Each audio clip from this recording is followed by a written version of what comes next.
ඉතින් ඔන්න ඔයාලට අදත් ඉන්ෆිනිටි ආකේඩ් වෙතින් තවත් අපිට ලැබුණු ලැප්ටොප් රිපෙයාර් ජොබ් එකක් ගැන විස්තර කියන තමයි මේ සූදානම්. ඉතින් අද ලැබිලා තියෙන්නේ Dell 3542 කියන ලැප්ටොප් එකේ මදර්බෝඩ් එකක්. ඉතින් ඇත්තට මේකත් no power තත්ත්වයක තියෙන්නේ.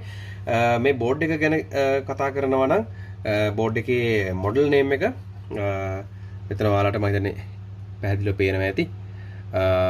Cedar Intel MB FX3MC කියන මදර්බෝඩ් එක තමයි මේ තියෙන්නේ. ඔව් මෙහෙම කරපුවම මම හිතන මදර්බෝඩ් එක පැහැදිලිව පේනවා ඇති. ඉතින් මේ තියෙන්නේ මේ මදර්බෝඩ් එක. ඉතින් මේක මේ බොහොම කොමන් ලෙඩ තමයි මේකේ ඇත්තටම එන්නේ. මේකේ විශේෂයෙන් කියනවා නම් charging ප්‍රශ්න එනවා. බොහොම commonly case එකක්. ඊට අමතරව මේකේ 3.3 regulator එක යන වෙලාවල් තියෙනවා. මම පෙන්නන්නම් මේකේ මෙතන 3.3 regulator එක 3.35 volt regulator එක. ඉතින් ඕක බොහොම වෙලාවට යනවා. ඊට පස්සේ ඊට අමතරව ආය යනවා මෙන්න මේ RAM voltage එක මෙන්න මේ regulator එක මේකේ 1.35 තමා මේ voltage එක හදන්නේ. ඉතින් මේක RAM එකට අමතරව chipset එකටත් ගමන් කරනවා. يعني අතර මේක මේ multiple MCP කියන්නේ එහෙම නැත්නම් multiple chip packaging කියලා process එකයි chipset එක දෙකම එකට එන්නේ. ඉතින් මේකේ chipset side එකටත් මේකේ 1.35 directly යනවා. ඉතින් මේක ගොඩක් වෙලාවට defective වුණොත් අනිවාර්යෙන් ඔයාගේ ගොඩක් වෙලාවට වෙන්නේ 3.3 පැත්ත ෂෝට් එකක් පෙන්වන්න පුළුවන්. මේ වෙලාවේදී අනිවාර්යයෙන්ම ඒ chip එක මාරු කරනවා නම් මාරු කරලා අනිවාර්යයෙන්ම බලන්න ඒ contact points හරියට contact වෙලා තියෙනවද කියලා. නැත්නම් වැරදිලා හරි මේකේ මෙන්න මෙතන fets වලින් මෙන්න මෙතන තියෙනවා fet set එකක් මේ තින්නේ. මේකේ upper lower fets දෙකක් තියෙනවා. ඉතින් මේකේ upper පැත්තෙන් වැරදිලා හරි leak වුණොත් lower එකේ ප්‍රශ්න තිබ්බත් ඒත් leak වෙනවා. 19 volt leak වුණොත් අනිවාර්යයෙන්ම වාගේ process එක යනවා. ඒ කියන්නේ අතරම chipset එක short වෙන හින්දා process එකත් පිච්චෙනවා, chipset එකත් පිච්චෙනවා. ආයෙත් ඉතින් ඒ board එකෙන් ගතිය උත්තක් නැති වෙනවා. ඒකෙන් බොහොම ප්‍රවේශමෙන් ඒ වැඩේ කරන්න ඕන repair කරනකොට. මීට අමතරව මේකේ එන තවත් common ප්‍රශ්නයක් තමයි මේකේ මේ PSL out කියලා එනවා signal එකක්. ඒ PSL out signal එක මත තමයි වාගේ මේ KBC එක. එහෙම නැත්නම් මෙන්න මේ IO chip එක on වෙන්නේ off වෙන්නේ මෙන්න මේ IO chip එක on වෙන්නේ off වෙන්නේ එකෙන් අතරම ඒකට power දෙනකොට තමයි ඒක on වෙන්නේ. ඉතින් මේකේ power දෙන එක on වෙන්න ඒ PSL out කියන signal එක හරහා තමයි KBC on කියන signal එක generate වෙන්නේ, initialize වෙන්නේ. ඉතින් මේක initialize නොවන අවස්ථා තියෙනවා ගොඩක් වෙලාවට. එතකොට ඔයා කොච්චර power button එක press කරත් power on වෙන්නේ නැහැ. ඒ වගේම මේකේ 3.35 volt always lines උත් වැඩ කරනවා. අනික් ඒ කියන්නේ LDO lines උත් වැඩ කරනවා. මේ out එකත් වැඩ කරනවා. දෙකම වැඩ කරනවා. ඔක්කොම වැඩ කරනවා කාට පේනවා. සමහරවිට charge වෙන නැහැ. charge වෙන්නේ නැහැ. charge වෙන signal එකක් එළියට වෙන්න දෙන්න. මොකද KBC එකෙන් තමයි ඒක එළියට එන්නේ. ඒක වෙන්නේ නැහැ. ඒ හැර ඔය 3.35 volt පැත්තේ ඔක්කොම lines ටික වැඩ කරනවා. ඉතින් ඒකින්ද මේ ලොකු ගැටලුවකට මුහුණ පානවා කොහොමද මේක හදන්නේ කියලා. ඉතින් මේකෙත් තියෙන මේ ප්‍රශ්නෙමයි මේකෙත් PSL out signal එක ගේන්නේ නැහැ. ඒකෙන් මේක on වෙන්නේ නැහැ. ඉතින් මේකට පොඩි ට්‍රික් එකක් කට්ටිය කරනවා. මොකද මෙන්න මෙතන තමයි අතරම ප්‍රශ්නේ වෙන්නේ. මෙන්න මෙතනින් තමයි ට්‍රික් එක දාන්න පුළුවන්. ඔයාලට පේන මෙතන FET දෙකක් තියෙනවා. මේකේ මෙන්න මේ පැත්තේ FET එක FET එකෙන් තමයි FET එකේ එක පැත්තකට එනවා එක මේ පාදයේ ground මේ උඩ තියෙන අනික් එක ඇවිල්ලා ground එකට මේක source එක මේක ground එකට යන්නේ. මේක gate එක මේක යන්නේ KBC on කියන switch වෙන signal එකට. අනිත් පැත්ත කියන්නේ S5 signal එකට. ඉතින් මේකෙන් අපිට පුළුවන් S5 වලට එන 3.3 signal එක KBC on කරන signal එකක් විතර convert කරපුවාම නිකම්ම power යන්න පටන් ගන්නවා KBC එකට. ඒ කියන්නේ නැත්නම් මේ IO chip එකට. එතකොට වැඩේ හරි lap එක on වෙනවා. දැන් මේකටත් මම ඒ වැඩේ තමයි කරන්න යන්නේ. bypass එකක් දාන්න යන්නේ. මොකද මේක PSL out එක ගොඩක් වෙලාවට නැවත හදන්න බැරි තත්ත්වවල තියෙනවා. සහ ඒකේ සමහර parts ඇත්තටම හොයන්න බෑ මොකද්ද වෙලා තියෙන්නේ කියලා හොයන්න බැරි අවස්ථා තියෙනවා. ඒකින්ද මේක ඊට වඩා ලේසි ඒක jump එකක් දාලා මේක repair කරන එක තමයි ලේසිම විදිය. ඉතින් මම ඒක diagram එකෙත් පෙන්නන්නම් ඔයාලට. ඔය තියෙන diagram එක ඔය FX3MC කියන motherboard එකට අදාළ diagram එක තමයි ඔය තියෙන්නේ.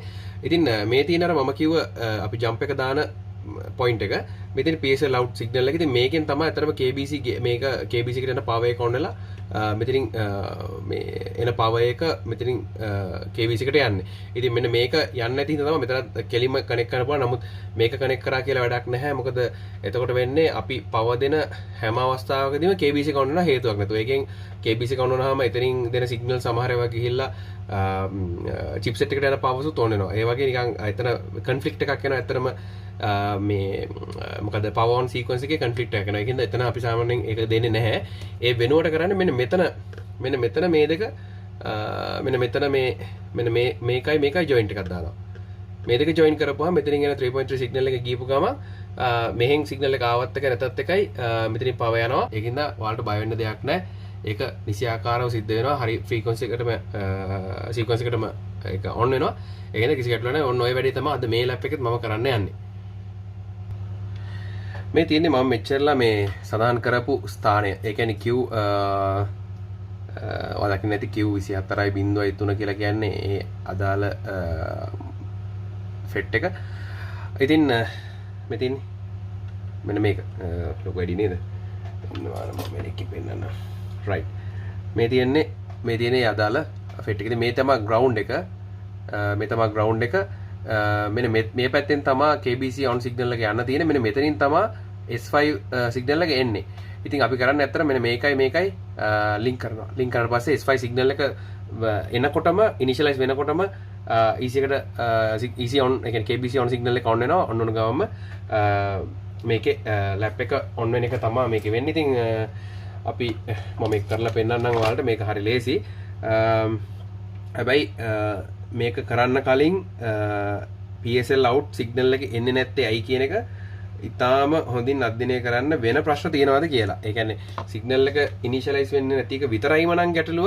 ඔයාලා මේ වැඩේ කරාට කමක් නැහැ. එහෙම නැත්නම් අනිවාර්යයෙන්ම check කරන්න. ඒ ටික check කරන්න නැතුව මේ වැඩේ කරන්න එපා. වෙන ප්‍රශ්නයක් තිබ්බොත් එහෙම එනවා වගේ KBC එකේ short එකක් හරි මොකක් හරි ඇවිල්ලා මෙතන ගැටලුවක් වෙලා තිබ්බොත් ඔයාලා ලොකු අමාරුවක් වටනවා. මොකද ඒතර KBC එකට power එක ගියපු ගම KBC එක පිච්චිලා යනවා. ඉතින් ඒකින්ද ඒක හරියටම තීරණය කරලා ඉවර වෙලා විතරක් මේ වැඩේ කරන්න. එතකොට ඔයාලට මේ ප්‍රශ්නේ විසඳ ගන්න පුළුවන්.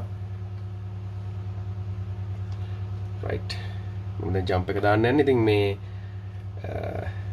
මේක ඇත්තටම නිවැරදිම ඉලෙක්ට්‍රොනික මෙතඩ් එක නෙවෙයි. නමුත් මේකේ PSL on සිග්නල් එක ඔරිජිනේට් වෙන්නේ චිප්සෙට් එකෙන් හින්දා ඒක හදන්න ගිහපුවාම ඇති වෙන ගැටලු හින්දා තමයි අපි මේ වැඩේ කරන්නේ. මේක ඉතින් මේ මොඩල් එකට විතරයි ඇත්තටම මේ මොඩල් එකට කට්ටිය හොයාගත්ත ලේසි ක්‍රමයක්. ඒ හැර වෙන කිසිම මොඩල් එකකට මේ ක්‍රමේ සාර්ථක වෙන්නේ නැහැ. මේක කරන්නත් බෑ. ඒකින්ද මේක වෙනත් මොඩල්ස් වලට කරන්න යන්න එපා. මම ජම්ප් එක දැම්ම ඕන්න. මේක ඉතින් ඉස්සර කාලේ නම් මේක එන රහසක් වගේ ගොඩක් කට්ටිය මේක එළියට කියන්නේ නැහැ. මේක වෙන විදිය කියන්නේ නැහැ. මේක ඉතින් ලොකු රහසක් වුණා රිපෙයාර් ෆීල්ඩ් එකේ ආය අතරේ. ඉතින් දැන් නම් ඉතින් ලොකු රහසක් නැහැ. මොකද මේවා 4th gen ලැප්ටොප් හින්දා ඉතින් දැන් ඇත්තටම භාවිතනුත් ඉවත් වෙලා තියෙන්නේ. ඉතින් ඒකින්ද ලොකු දෙයක් නැහැ. ඉතින් ඔන්න ඕක තමයි මේකේ සරලව කරන වැඩේ. ඉතින් හැබැයි මේක අර නැවක කතාව වගේ තමයි. ඒ කියන්නේ ඇහුවනේ අර නැවක මේ එක තට්ටුවක් දාපු ගමන් නැවේ ප්‍රශ්නේ හරි කියපුවාම මේ ගාන ඇහුවාම ගාන කිව්වම අර ඇහුවා කියලා කියනවනේ මේ ඇයි එච්චර ගානක් කියන්නේ මේකට කියලා අහන කතාවක් කිව්වනේ. ඉතින් ඇත්තටම මේ ඒක වගේ තමයි. ඉතින් මේක මේවා කරලා හොයලා ඉගෙනගෙන එක්ස්පීරියන්ස් වලින් තමයි ඉතින් මේ වගේ තැනකට ඒ කියන්නේ ඒක ගේන තැනකට එන්නේ. නමුත් එහෙම නැතුව එකපාර මේ ගත්ත ගමන් දැන් no power තියෙන මේ FX3MC board වලට එහෙම නැත්නම් 3542 motherboard වලට මේ වැඩේ කරන්න නම් යන්න එපා. මේක කරලා board එක අපි කියන්නේ අර වචනෙන් කිව්වොත් එහෙනම් බුදි කරවා ගන්න තමයි වෙන්නේ. ඒකින්ද මේ අනිවාර්යයෙන්ම PSL out එක ඇයි එන්නේ නැත්තේ, ඇයි ඒ සිග්නල් එක ඉනිෂියලයිස් වෙන්නේ නැත්තේ කියන එක හරියටම නිශ්චය කරගෙන easy එකට එන power එහෙම හොඳට බලලා ඒකේ short තියෙනවද කියලා එහෙම check කරලා ඔක්කොම කරලා මේ වැඩේ කරන්න. එතකොට ගැටලුවක් වෙන්නේ නැහැ. ඉතින් ඔන්න ඔය විදිහේ කතාව. ඉතින් වෙනනම් මේකේ මම දැක්කා වෙනනම් කිසිම ප්‍රශ්නයක් තිබ්බේ නැහැ. බෝඩ් එකේ හොඳට තිබ්බා බෝඩ් එක. කොරෝඩ් වෙච්ච තැන් කීපයක් තිබ්බා. නමුත් මම ඒක සුද්ධ කරලා ගත්තා වැඩේ පටන් ගන්න කලින් ඔය තින්නේ 3.35 volt regulator එක 51225 කියන chip එක තමයි මේකේ තියෙන්නේ. ඉතින් මේ තියෙන අර යට තියෙන එක මම කිව්වේ වට 51716 මම හිතන්නේ 51716 එක තමයි තියෙන්නේ. RAM සහ chipset එකට voltage එක සපයන. ඉතින් ඔය ටික තමයි ඉතින් කියන්න තියෙන්නේ. මේ තියෙන්නේ IO chip එක. එහෙම නැත්නම් EC chip එක කියලා කට්ටිය කියනවා. මේ තියෙන එක Norton එකක් තියෙන. ඉතින් ඔය ටික තමයි 3542 motherboard එකෙන් අපි on කරලා බලමු මොකද වෙන්නේ කියලා. අපි දැන් යන්නේ on කරලා බලන්න motherboard එක බලමු වැඩේ සාර්ථකද නැද්ද කියලා. ඉතින් සාමාන්‍යයෙන් නම් මේක අනිවාර්යයෙන්ම සාර්ථක විය යුතුමයි. බලමු on කරලා. on හරියට මොන වුණත් අනිවාර්යෙන් beeps පහක් එන්න ඕන පළවෙනි එක BIOS reset වෙන එකට. ඒක දෙපාරක් විතර off වෙලා ඊට පස්සේ හරියනවා. එහෙම නැත්නම් අපි මේ BIOS chip එක CMOS එකට අදාළ cell එක ගැලෙන්නේ නැත් මේ බැටරි එක ගැලෙන්නේ නැති හින්දා සමහරට එහෙම වෙන්නේ නැති වෙයි. මේක එකපාර on වෙයි. එතකොට ගොඩක් වෙලාවට display එක නැහැ කියන error එක එන්න ඕන. අපි බලමු. ඔව් fan එක කරගෙනවා laptop එක on වෙනවා.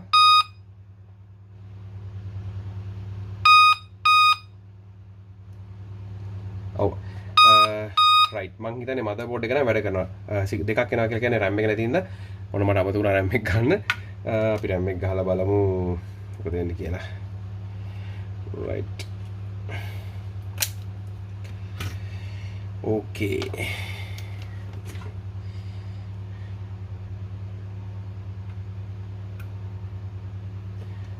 right ඔන්න බලමු අපි.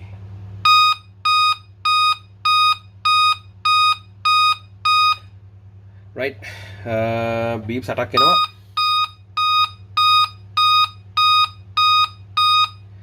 ඔව් මම off කරා motherboard එක තේරුමක් නැහැ. beeps attack එනවා කියලා කියන්නේ ඇත්තටම RAM එක initialize වෙලා DRAM preset එහෙම ඔක්කොම ගිහිල්ලා හරියටම CPU එක initialize වුණාම තමයි එයා check කරලා බලන්නේ display තියෙනවද නැද්ද කියලා. display එක නැති හින්දා තමයි ඔය beeps attack එන්නේ. ඉතින් කියන්නේ වැඩේ සාර්ථකයි. බොහොම සරලයි මේක. ඉතින් ඇත්තටම මේක හොඳට අධ්‍යයනය කරලා ඉගෙන ගන්න ඕන දෙයක්. එකපාර මේ වැඩේ කරන්න එපා. මමත් මේක මේ ඇත්තටම දැන් වීඩියෝ එක පටන් ගන්න කලින් මම අදාළ තැන් ටික මම චෙක් කරගත්තා. මොකද නැත්තම් ඒ ටික ඔක්කොම මට ආයෙ චෙක් කරන්න වෙන හින්දා මම ඒව චෙක් කරලා තමයි මේ ජම්ප් එක දානවා කියන කන්ක්ලූෂන් එකට ආවේ. ඒකද කිසිම වෙලාවකදී 3542 motherboard එකක් ගත්ත ගමන් මේ වැඩේ කරන්න එපා. මේ තියෙන්නේ ලැප් එක ඔකට දාන්න ඇති ගොඩක් වෙලාට මේකේ තියෙන්නේ right. ඉතින් මේක තමයි ඉස්සරහ පැත්තට පේන්න නැත්නම් ඔකට ඩවුට් එකක් එන්න පුළුවන්. ඔව් මේ තියෙන්නේ ඒ ලැප් එක right. ඉතින් ඔන්න ඔක තමයි මේකේ ස්ටෝරි එක. දැන් වැඩේ ඉවරයි. මම assemble කරලා ඉවරලා display එකත් high කරලා ඔක්කොම කරලා අන්තිම කොටසට එන්න. ඔව් මේ ලැස්තින ඩිස්ප්ලේ තත්ත්වය චෙක් කරන්න. ඉතින් මම ඔන් කරන්න. ඊට පස්සේ ඔයාලට බලන්න පුළුවන් මොකක්ද තත්ත්වය කියලා. ඔව් ඩිස්ප්ලේ ආවා. එනවා ඇති. ඉතින් ඩිස්ප්ලේ ආවිලා තියෙන. ඉතින් ඒ වගේම charging on වෙන්නේ නැහැ මේ වෙලාවේ. ඔයාලා බලමු fan එක ඔව් ස්පින් වෙලා නතර වුණා. ඉතින් ඩිස්ප්ලේ එනවා. මේ ප්‍රශ්නය අවසానයි. ඉතින් මේ විදිහට තමයි 3542 motherboard එකේ PSL out signal එක initialize වෙන්නේ නැති අවස්ථාවකදී කළ යුතු ලේසිම දේ තමයි මේ තියෙන අපි ඒ හදපු තැන jump එකත් මම හිතන පේනවා ඇති ඔයාලට. ඉතින් display වෙලා තියෙන්නේ. කිසි ප්‍රශ්නයක් නැහැ. lap එක අනිවාර්යයෙන්ම හොඳට වැඩ කරනවා. කිසිම ගැටලුවක් වෙන්නේ නැහැ මේකේ. ඇත්තටම වෙන්න පුළුවන් දරුණුම කේස් එක තමයි යම්කිසි ආකාරයකින් EC එකේ ෂෝට් එකක් ආවොත් EC එක cut off වෙන්නේ නැහැ S5 cut off වෙනකන් S5 signal එක off වෙනකන්. ඉතින් ඒක විතරයි මෙතන තියෙන ප්‍රශ්නේ. මොකද S5 off වෙනකන් KBC එකට power යනවා. ඉතින් එයා ඒක හැම වෙලාවෙම power අල්ලගෙන ඉන්න හින්දා එතන ප්‍රශ්නයක් වෙන්න පුළුවන්. ඉතින් නමුත් මම හිතන්නේ එච්චර දුර මේක ගැටලුවක් වෙයි කියලා. මොකද මමත් ඇත්තටම මේ මෑතක් වෙනකම් මේ කරපු කිසිම එකක මට ෆේල් එකක් අහුන්නේ නැහැ. ඒකද මම හිතනවා මොකක්වත් ප්‍රශ්නයක් වෙන්නේ නැති වෙයි කියලා. ඉතින් ඔන්න 3542 ලැප්ටොප් එකක් හදලා තමයි පෙන්වන්නේ. ඉතින් ඇත්තටම පොඩි වෙලාවක් තුලදී ලැප්ටොප් එකේ වැඩ ඉවර කරලා දැන් මම assemble කරන්න පටන් ගන්නවා. ඉතින් මේ වගේ දේවල් දැනගන්න, ටෙක්නිකල් ටිප්ස් දැනගන්න, රිපෙයාර් කරනවා බලන්න. ඒක තුලයි ඉන්ෆිනිටි ආකේඩ් එකත් එක්ක ඉතින් ඔබට පුළුවන් YouTube channel එකට subscribe වෙන්න. ඒ වගේම like කරන්න videos, comment කරන්න පුළුවන්. ප්‍රශ්න තියෙනවා නම් අහන්න පුළුවන්. ඒ වගේම අපේ Facebook page එකකට යන්න පුළුවන්. එහිත් ඔයාලට comment කරන්න පුළුවන්. ප්‍රශ්න තියෙනවා නම් අහන්න පුළුවන්. මම ඒ තැන් දෙකේම මේකේ විස්තර දානවා. ඉතින් එහෙනම් ඒක තුල ඉන්න ඉන්ෆිනිටි ආකේඩ් එකත් එක්ක අපි තවත් job එකකින් නැවත හමු වෙමු.